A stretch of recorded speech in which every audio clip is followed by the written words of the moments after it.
Iglesia del Señor Jesucristo, le damos gracias al Señor por habernos traído a este lugar donde nos congregamos a través de esta plataforma, pero cada uno sabemos que estamos unidos bajo una misma fe, mismo Dios y un mismo espíritu. Me gozo, ¿verdad?, cada día de servicio, porque sabemos que somos una iglesia que hemos aprendido a servirle a Dios y a dar lo mejor. Y hoy lo vimos, ¿verdad?, a través de la dirección del devocional de la hermana Katy y de nuestro amado hermano Julito.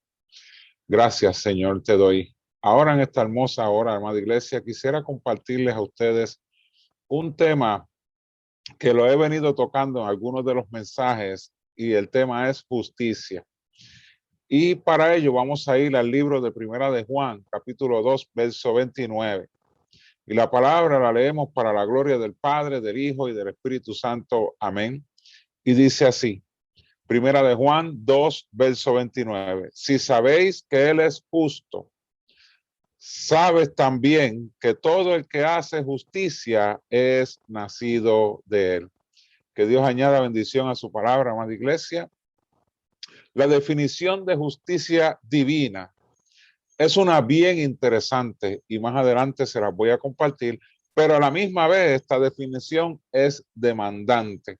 Requiere que practiquemos lo que Dios nos invita a practicar. Muchas veces, y por favor, solamente escuche lo que le estoy diciendo y a la misma vez permita que el Espíritu de Dios le ministre. Pero muchas veces leemos la Biblia como una palabra interesante, como una palabra que nos nutre, que nos edifica, que nos alienta. Y muchas veces nos compadecemos de lo que escuchamos, nos dolemos de las cosas que vemos en la palabra del Señor. Y en algunos casos solamente se queda en esa experiencia. Es una experiencia de conocimiento. Dios nos está llamando a que lo que usted y yo conozcamos de la palabra de Dios, lo podamos poner en práctica. Que lo vivamos en nuestra manera de vivir, que sea un ejercicio diario, amado hermano. Y yo entiendo que cuando comprendemos ese llamado y accedemos a practicar en nuestro diario vivir aquellas cosas que Dios nos enseña, aquella palabra que nos ministró, que nos edificó y aquella palabra que también nos sacudió, pero con amor y nos llevó a la verdad que Dios queríamos que entendiéramos. Si lo podemos practicar, estoy seguro que en nuestras vidas veremos la manifestación del poder de Dios. Y no para ser visto por los hombres, sino para que seamos testigos, amado hermano, del poder de Dios, de la manifestación en nuestras vidas de esa palabra cuando se hace viva en nuestro diario vivir. Recuerdo aquel momento donde Jesucristo estaba andando entre la multitud y él dice, ¿quién me ha tocado? Porque poder y virtud ha salido de mí.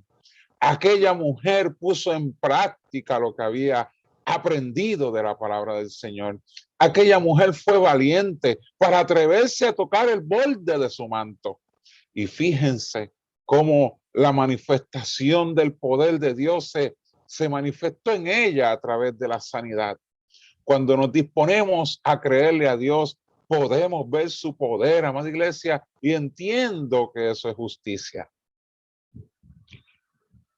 La definición de justicia de Dios es algo demandante. ¿Sabe por qué, amada iglesia? Porque nos lleva a decodificar a lo que hemos estado acostumbrados a llamar justicia y a aprender lo que la palabra de Dios verdaderamente llama justicia.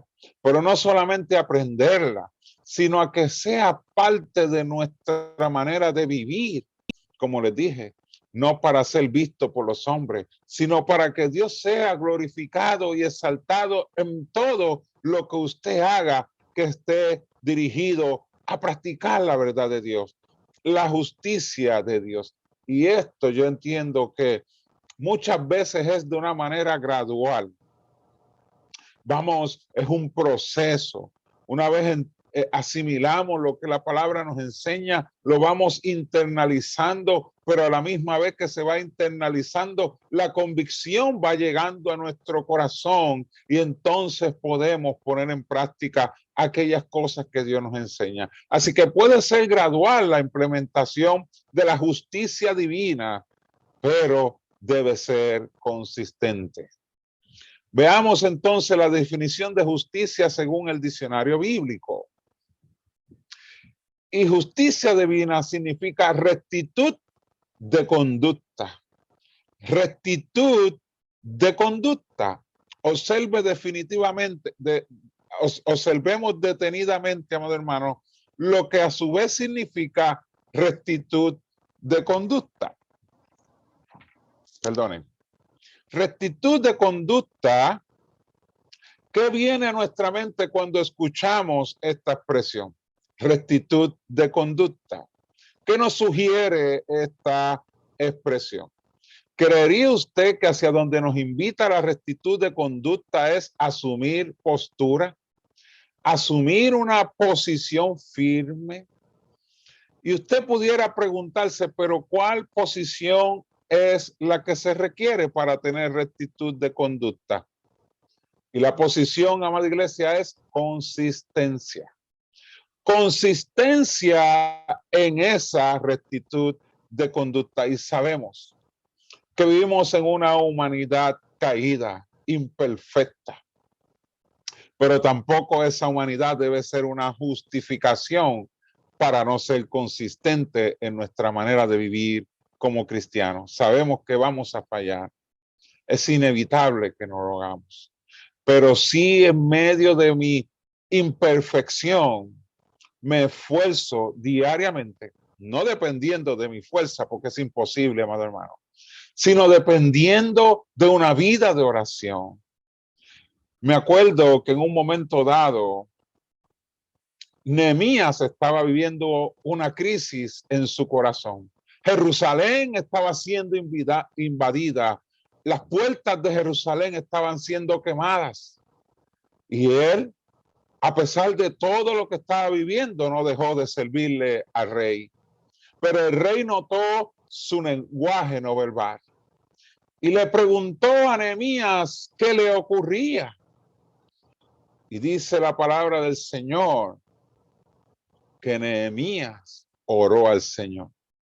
Así que en medio de su momento difícil, Nehemías no dejó de ser consistente y depender de Dios para enfrentar la crisis en que vivía.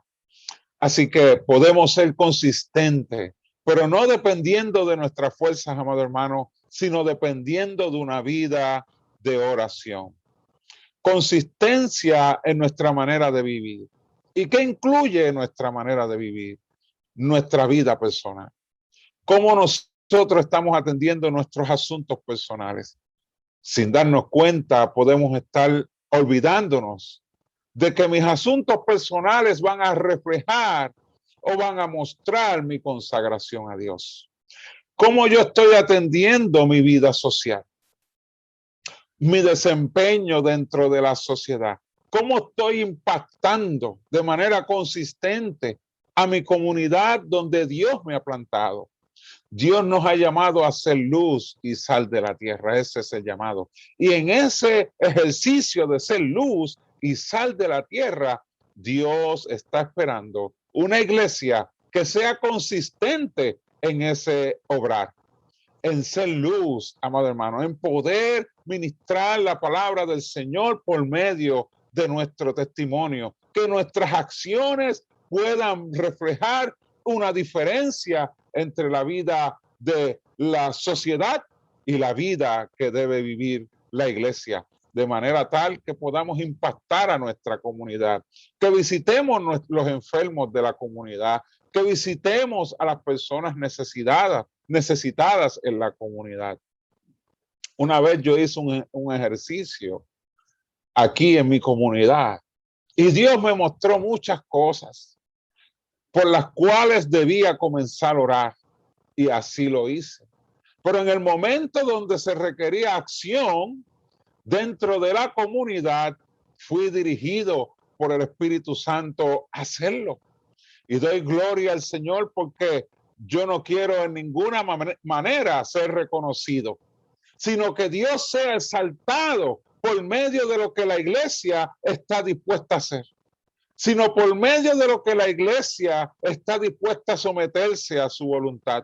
Y que siempre la motivación de nuestro ejercicio en fe sea que Dios sea exaltado sobre todas las cosas. No yo, ni tampoco usted, sino nuestro Dios y Padre Celestial. Así que, ¿cómo yo estoy siendo consistente en mi vida familiar? ¿Cómo estoy atendiendo a mi esposa? ¿Cómo estoy atendiendo a mi esposo? ¿Cómo estoy atendiendo a mis hijos?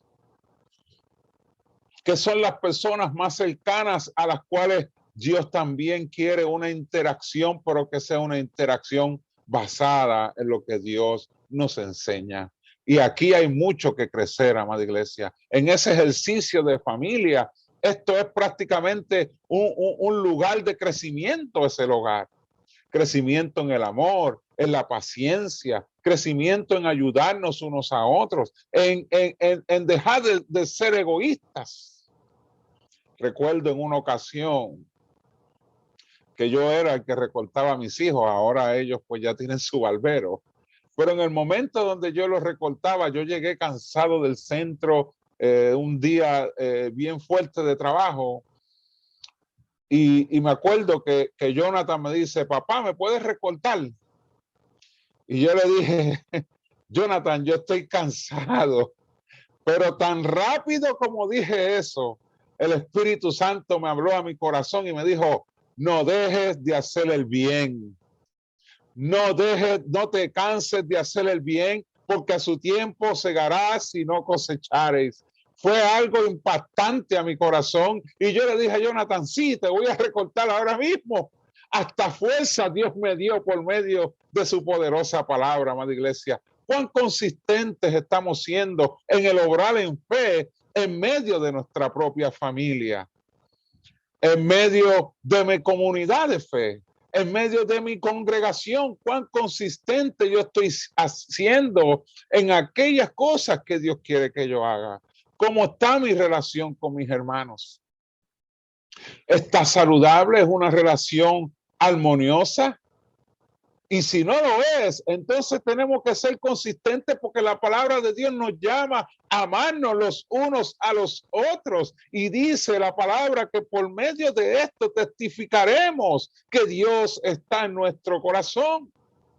Cuán consistente estamos siendo en el apoyo a mi congregación, en el apoyo a los respectivos ministerios de nuestra iglesia. Cuán consistente yo estoy siendo en apoyar las iniciativas de la iglesia, de mi congregación. Cuán consistente estoy siendo en mi trabajo, en donde los ojos posiblemente estén puestos sobre mí, porque a lo mejor en su trabajo usted es el único cristiana o la única cristiana. Así que los ojos de los demás, si saben que usted es cristiana, están puestos sobre usted. Así que cuán consistente nosotros estamos siendo en nuestro desempeño laboral. Y sabe que, amada iglesia, solamente hay una manera de ser consistente en estos renglones de nuestras vidas y es a través de la disciplina de aprender a vivir por la palabra del Señor y nuestra vida de oración. Solamente si somos disciplinados en tener una vida diaria de estudio bíblico y una vida diaria de humillarnos delante del Padre Celestial en oración, es como único vamos a poder ser consistentes en los renglones de la vida. Y esto, amada iglesia, es lo justo, lo que debemos perseguir. No podemos vivir una vida nueva en Dios basada en todas las costumbres viejas de mi pasada manera de vivir. Esto sería un contraste, amado hermano, que afectaría nuestro testimonio, el cual es uno de los elementos más importantes de la vida cristiana, porque sin testimonio, amado hermano, nuestra palabra, lo que podamos decir por nuestra boca, va a perder fuerza, pero también impacto. Y es aquí, amada iglesia, donde la disciplina de ser hacedores de la palabra de Dios toma mayor relevancia e importancia para cada uno de nosotros. Si en verdad nos interesa desarrollar y por consiguiente vivir conforme a la justicia de Dios y no a lo que hemos conocido en este mundo como justicia, nos debemos entonces asumir la posición que Dios nos está llamando. Cuando dice en su palabra, si sabéis que Él es justo, sabéis también que todo aquel que hace justicia es nacido de Dios. Así que Dios nos está llamando como hijos a ser partícipes de la justicia divina y no de la justicia que culturalmente hemos aprendido en este mundo. Saben, amada iglesia, yo doy gloria a Dios por la justicia divina de Dios. Porque en su justicia Dios también revela su amor para cada uno de nosotros a través de su Hijo Jesucristo. Nosotros no podíamos salvarnos por nosotros mismos. Era imposible que un hombre pecador pudiera entonces redimirse o ser libre de su condición de pecado. No tuvo que venir el Hijo de Dios para salvarnos de nuestra condición de pecados. Cada vez que usted y yo seamos señalados o seamos corregidos por algún error que hemos cometido. Y la corrección puede venir de muchas maneras. Puede venir desde el punto de vista de su interacción con Dios. En su intimidad con Dios usted puede sentir la disciplina del Señor, la corrección de Dios. Usted puede ser corregido por sus pastores, puede ser corregido por sus padres, si es un joven que está escuchando este mensaje. Podemos ser corregidos por las personas que Dios ha puesto en autoridad en nuestras vidas. Pero cuando eso ocurra, que seamos corregidos, que seamos emplazados o que seamos exhortados, dé gracias, amado hermano. ¿Sabe por qué? Porque si yo no hubiera sido corregido todas las veces que he tenido que ser corregido por todos los errores que he cometido en la vida, mi vida estuviera caminando bien lejos de Dios. Así que yo doy gracias por la corrección que yo he recibido de parte de Dios, por las personas que hayan sido. Doy gracias al Señor por haber intervenido en mi vida y decir, Pedro, detente. Esto está mal. Esto tienes que corregirlo. Si no hubiera sido por eso, yo le pudiera garantizar, amado hermano, que yo hoy no estuviera en esta posición. La corrección ha sido para mí una bendición de parte de Dios. Usted que es madre o es padre, si ve a su hijo en un comportamiento errado, en un comportamiento que usted puede ver el peligro que le acecha, ¿lo dejaría que continuara en ese comportamiento? ¿O tomaría acción para erradicarlo porque usted lo ama? Eso se llama justicia. Una de las maneras que opera la justicia de Dios en nuestras vidas es señalando lo que es opuesto a Él. Y eso se llama pecado. Antes de Jesús redimirnos por nuestros pecados, ¿cuál era nuestra posición ante Dios? Antes de que esa sangre preciosa nos limpiara de nuestra maldad, ¿cuál era la posición nuestra delante de nuestro Padre? Miren lo que dice Romanos 3, verso número 10. Como está escrito, no hay justo, ni aun uno. No estábamos justificados delante del Padre. Solamente el sacrificio de Jesús fue lo único que nos pudo justificar. Así que yo no sé usted, amado hermano, pero en mi carácter personal he estado aprendiendo a comprender la relación entre Dios Padre y yo como su hijo. He estado aprendiendo a comprender esa relación, amado hermano. El hijo necesita ser amado. Y eso usted lo puede ver en las distintas ilustraciones cuando usted ve a un niño corriendo hacia su padre para sentir el abrazo de su padre. Cuando usted ve a un niño o una niña que le pide al padre que le diga cuán importante es para él. Así que el niño o la niña, en este caso en relación con su padre, necesita ser amado. El hijo necesita ser amado, pero también ese hijo necesita ser enseñado y ser comprendido, entre otras cosas. Así que usted puede ver cómo es la relación de un hijo y un padre. Nosotros lo hemos vivido. También ese tipo de relación Dios lo tiene con nosotros. Él nos ama, Él nos enseña, pero también Él nos muestra que nos comprende, que nos entiende. Y eso nos brinda consuelo, amado hermano. Entre otras cosas que envuelven una relación de padre e hijo. Pero ¿qué tal ser corregido? ¿Es también necesario? ¿O qué tal ser disciplinado o amonestado? Ser amado, amado hermano, enseñado y comprendido por Dios es un deleite para cada uno de nosotros. Nos sentimos sumamente bien cuando Dios nos muestra su amor. Hasta ahí está todo bien, pero cuando se trata de ser corregido, muchas veces nuestro orgullo sale a relucir.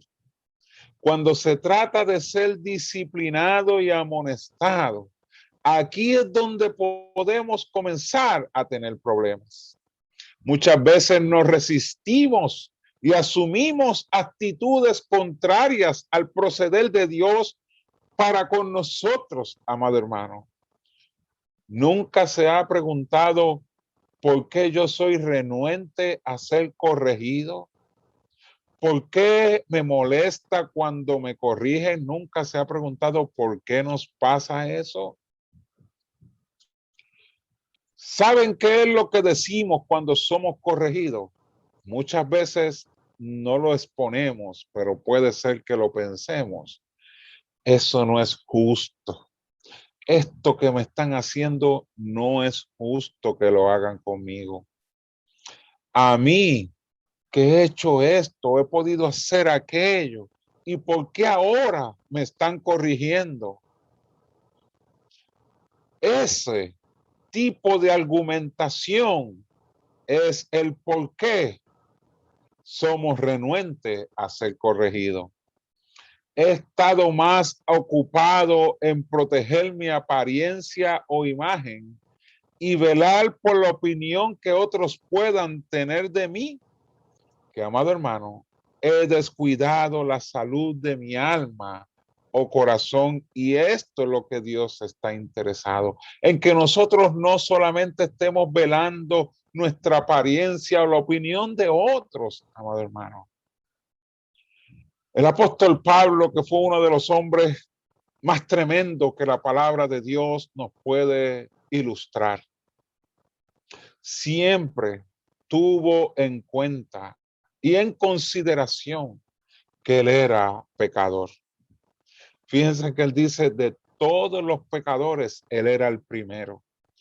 Nosotros tenemos que entender que nuestra naturaleza humana y caída no nos da lugar para ser orgullosos, sino para vivir humillados delante del Señor, para vivir dependiendo de esa gracia que es poderosa para podernos salvar de nuestra propia humanidad si vivimos conforme a su palabra. Proverbios 15, verso 32 dice, el que tiene en poco la disciplina menosprecia su alma, mas el que escucha la corrección, fíjense, dice que el que escucha, el que es humilde, el que escucha la corrección tiene entendimiento. Dios lo capacitará, amada iglesia, para poder entender sus propios errores y poderlos enmendar, para que el Señor sea glorificado nuestra manera de vivir. Saben, amada iglesia, Dios conoce muy bien y a perfección a lo que nosotros como sus hijos todos los días estamos expuestos. Dios conoce muy bien eso. Y esto es al pecado, amado hermano, que día a día nos asedia, se posiciona como un frente de batalla, retándonos, tratándonos de persuadir a que cedamos a él. Y esto es todos los días, amada iglesia. Es por eso que Pablo dijo en 2 de Timoteo, capítulo 4, verso 7, he peleado la buena batalla. ¿A qué esto se refiere cuando Pablo dice he peleado la buena batalla? A esto, amada iglesia, a que el pecado nos asedia. Pablo tuvo que pelear la buena batalla de la fe y dice he acabado la carrera, he guardado la fe. Pero fíjense que la palabra dice que somos guardados mediante la fe. Así que el apóstol Pablo tuvo que vivir una vida disciplinada por medio de la fe y según esa disciplina fue que el apóstol Pablo pudo pelear y ganar la batalla que enfrentaba en contra del pecado. Pablo peleó la buena batalla y terminó su carrera, dice la palabra, pero fue porque guardó su fe, o sea, se disciplinó en vivir por medio de la palabra de Dios. Tuvo una convicción bien clara a tal punto que él dice, para mí el vivir es Cristo. El vivir es conforme a la palabra del Señor, el verbo encarnado. Su convicción lo llevó a vivir por la palabra del Señor. ¿Y por qué esto, amada iglesia, es sumamente importante para usted y para mí? Más aún en los tiempos que estamos viviendo, donde dice la palabra del Señor que si los días no fueran acortados, ni aún los escogidos se salvarían. Estamos viviendo unos tiempos bien peligrosos y no es que estoy metiéndole miedo a nadie aquí. Es la realidad que nos ha tocado vivir. Así que si no nos apercibimos a vivir conforme a la palabra del Señor, no sabemos a qué riesgo nos estamos exponiendo. Esto es sumamente importante debido a que nuestra naturaleza humana, la cual está siendo constantemente influenciada por el pecado más de lo que nosotros podemos considerar. Usted no sabe cómo el pecado nos está influenciando a nosotros diariamente. Los tentáculos del pecado no sabemos posiblemente hasta dónde pueden llegar a influenciarnos a nosotros. Y es por esto, amada iglesia, que si no tenemos cuidados, nos podemos deslizar. Podemos deslizarnos a viejas costumbres que antes practicábamos o ante circunstancias que puedan venir a nuestras vidas, tales como decepciones, frustraciones, entre otras cosas. No sabemos cuántas personas, debido a que enfrentaron momentos o eventos difíciles en sus vidas, eso los llevó a tomar malas decisiones. Y esto, amada iglesia, implicaría un retroceso en nuestra vida espiritual. Y esto no es justo para ninguno de nosotros. Es por eso que la corrección y amonestación son necesarias en la vida cristiana. Es la vara que infunde aliento al creyente. Cuando entendemos esto, amada iglesia, ocurren varias cosas en nuestras vidas. Número uno, vamos aprendiendo a ser mansos y humildes de corazón. Valoramos la justicia de Dios, la cual vehementemente se opone al pecado a la que todos debemos imitar, a la justicia de Dios. Próximo punto, soy libre de toda acechanza o engaño contrario a lo que es justicia. Cuando yo entiendo el poder de Dios obrando en mi vida a través de la corrección o la disciplina. Quisiera ilustrarle lo que hemos estado compartiendo por medio de la palabra del Señor. Miren lo que dice el libro de Habacuc, capítulo 1, verso 4. Y ya estamos terminando. Por lo cual la ley es debilitada y el juicio no sale según la verdad, por cuanto el impío asedia al justo, por eso sale torcida. De lo que Dios nos ha estado apercibiendo sumamente serio, amada iglesia, Dios por su palabra enfatiza en lo siguiente.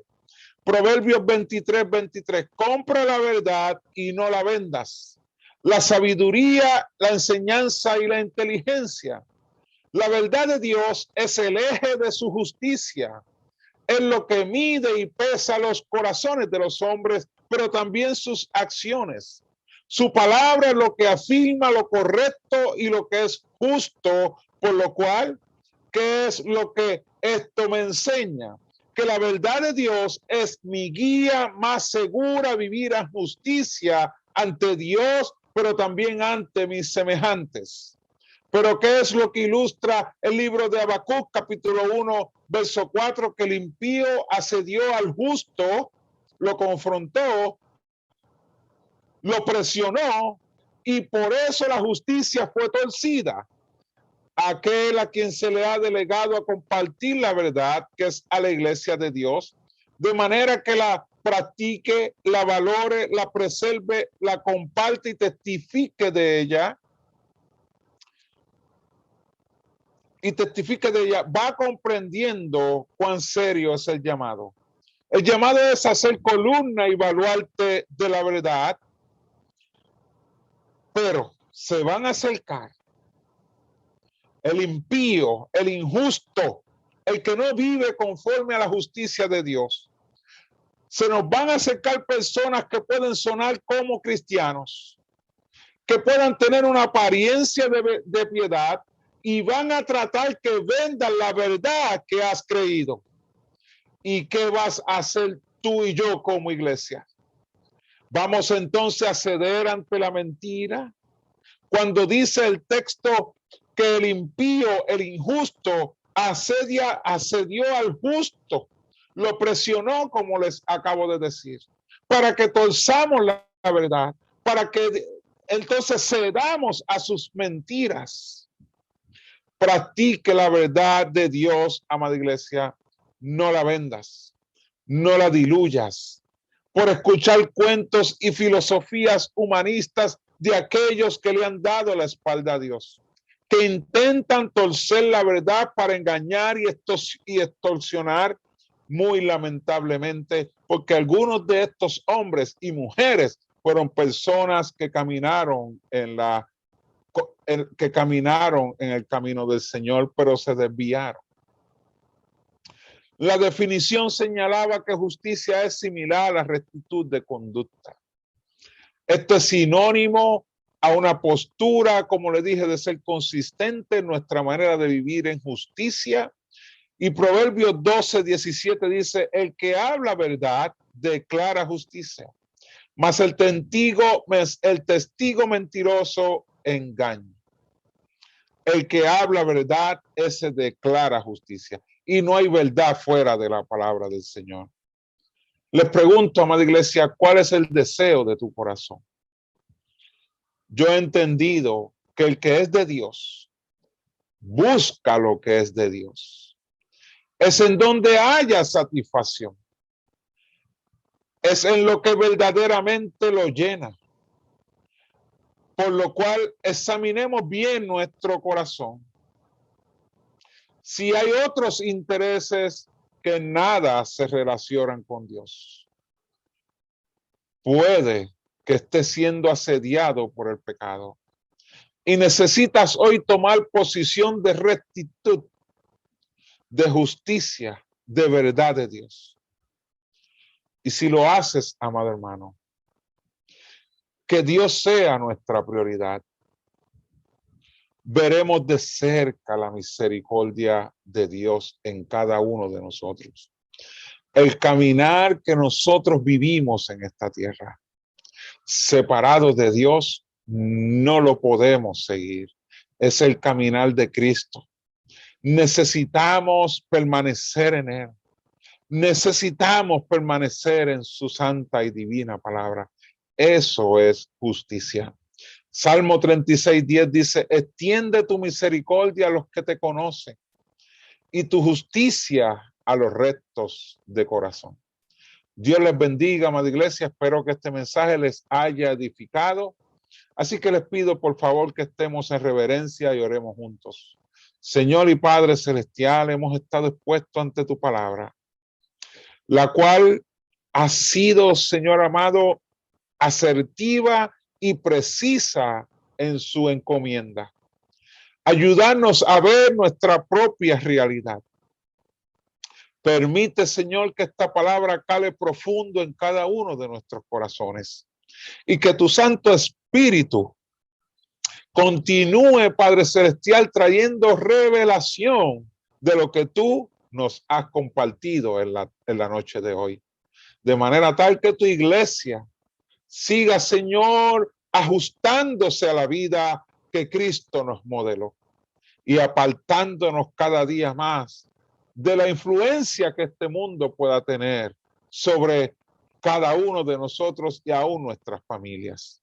Ayúdanos, Señor, a seguir despojándonos de ese viejo hombre viciado para seguir acercándonos cada día más, aunque nos tome toda la vida, alcanzar la estatura del varón perfecto, Cristo nuestro Señor y Salvador, no por nuestros méritos, sino por la obra de tu Santo Espíritu en cada uno de nosotros.